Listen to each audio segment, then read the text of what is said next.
Кейбір жерде орысша жетті, бір жерде тұрсаң кеуденен итеріп өтетін адамдар да олар. Көптеген жерден кредит тартып осы балаларды емдеттім. Амал қанша. Үшінші өмірге келді де недоношенный болып туылды. Қиналып жүрміз. Ешкім осындай нәрсені көрмей-ақ қойсын деп ойлайсың дейді. Семей полигонда болып, құбыжық қаруды көзбен көрген адамның жан дауасы деп қабылдаңыздар, деп Кәкім ағамыз бізге жолдаған хатын дәл осылай бастаған болатын. Ендеше қалған мәліметті өзінің аузынан естейік деп арнайы келіп отырмыз.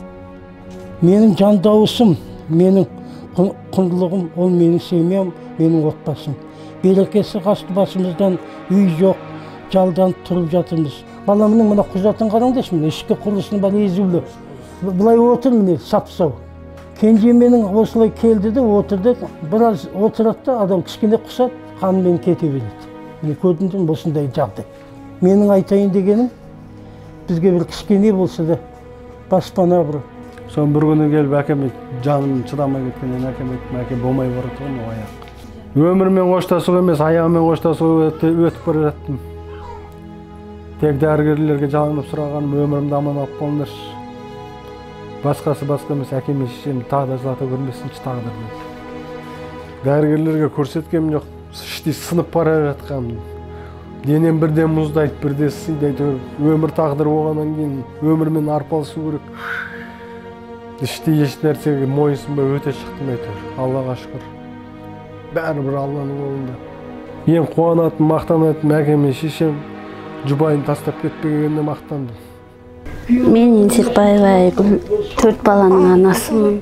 Біраз енді аяғын кескеннен кейін ол кісі де біраз қиналды. Оған кішкене енді поддержка бермесек, біз поддержка бермесек, поддержка береді. Сол мен өзім қиналып жүрсем де жолдасымды әйтеуір қолдап. Сол үйде бір айдай жүргеннен кейін апрельдің 20-сы таңғы 7-де уже балам жүріп кетіпті. Өз-өзімді жоғалтып 4 айға дейін. Қиналдым, Шамам келмей қалады, кейде сөздің шыны керек. Бізге нақты баспана керек. Сол балаларға да қиын мына жерде. 2 бөлмелі үй, ана жерге кір жуған кезде сыймай да қаламыз кір жайып. Өздеріңіз көргендей, бір ғана отбасы, 4 түрлі қилы тағдыр. Оларда бір ғана арман, ол әрине баспана. Ендеше құрметті қарекетшіл жандар, сіз болып, біз болып, осы отбасының баспаналы болуына атсалысайық. Және де осы видеомен барынша бөлісулеріңізді сұранамыз.